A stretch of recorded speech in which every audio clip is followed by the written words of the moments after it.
Hello, my name is Samantha Osborne, and this is my Writing to Learn Journal 10. The topic is questioning and discussion. My TEK relates to an energy and natural resource technology class taught to 11th grade. The TEK says, energy and natural resource technology examines the interrelatedness of environmental issues and production agriculture. Students will evaluate the environmental benefits provided by sustainable resources and green technologies. Instruction is designed to allow for the application of science and technology to measure environmental impacts resulting from production agriculture through field and laboratory experiments. To prepare for career in environmental service systems, students must attain academic skills and knowledge, acquire advanced technical knowledge and skills related to environmental service systems and the workplace, and develop knowledge and skills regarding career opportunities, entry requirements, and industry expectations. To prepare for success, students need opportunities to learn, reinforce, apply, and transfer their knowledge and skills and technologies in a variety of settings. The student discusses the importance and scope of natural resources. The student is expected to discuss renewable and non-renewable energy resources and their impact on the environment. Now let's start into questioning and discussion. Discussion purposes. Having a discussion can have a few purposes. The textbook says, discussion allows teachers to monitor the extent to which students understand content. This meaning that questioning is a way for the teacher to understand the student's comprehension. During a discussion, there are also social roles that are being shown by the student and the teacher. The teacher monitors the students by making sure they are on topic, as well as making or helping them extend their questioning, which helps with comprehension. Now let's talk about the types. There are two types of discussions, oral and written. Oral discussion is talking or speaking with peers. An example of this would be that I have my students group up into groups of 4 to 6, and they talk about what a non-renewable resource is.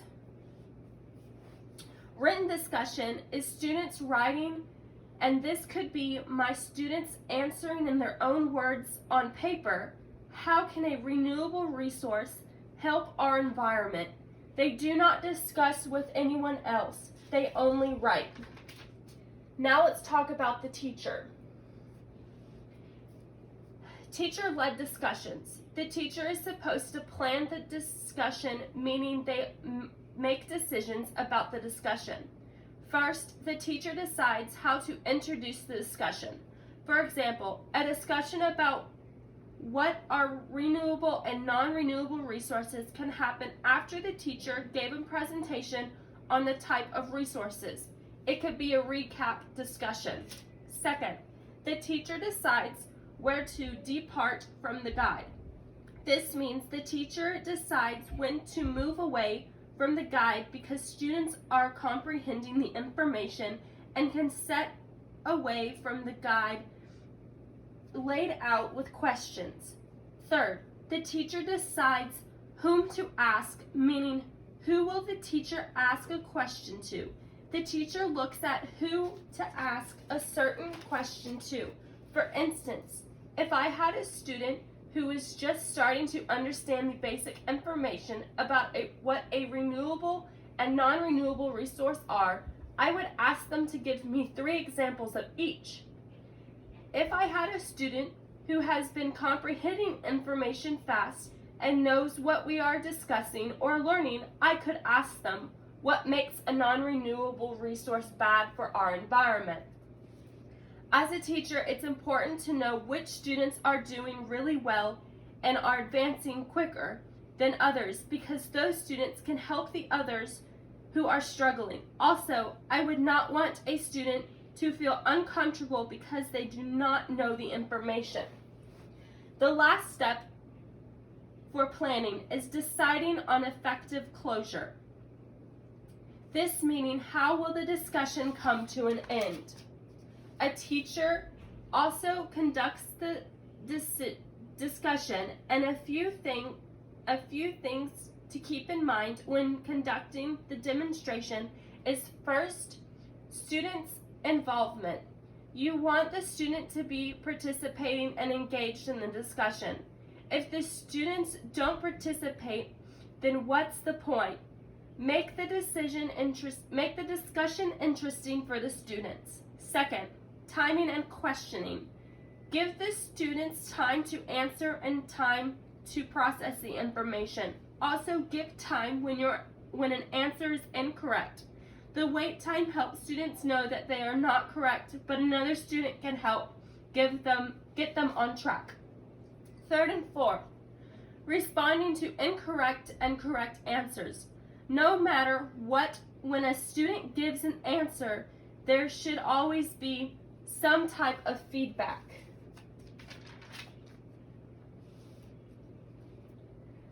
When responding to an incorrect or inadequate answer, there are a few ways to help the student understand and get a correct answer. First, prompting the student. This is giving the student additional information, hints or clues, so that they can answer correctly and get on the correct track. Second, top-down question clusters. The teacher is breaking the question further down. They have the initial question and take that question and break it into one or more questions. And then the literal level of the question is dropped and it goes back to the original question. Third, think alouds are when the teacher process the information aloud with the student or students to help them understand the information clearly. Fourth, slicing is reading the scope of a question without changing what was originally asked. Lastly, when responding to an incorrect answer, the teacher can use constructive criticism. This is telling the student a negative response, which such as, it's incorrect or not right. This can help them face that they got it wrong, but it's okay. You can tell them why and move forward. You must be clear, find a positive in the statement, and focus on the thinking process when giving constructive criticism. Now let's go into what a teacher should do when a student answers correctly or appropriately. First, the teacher can praise the student, give them reconciliation for answering correct. As a teacher, it always is good to praise your students when they do a good job. Second, you can ask a follow-up question. This can show the student got the question right and should be able to answer another. This is a good way to keep the discussion going as well.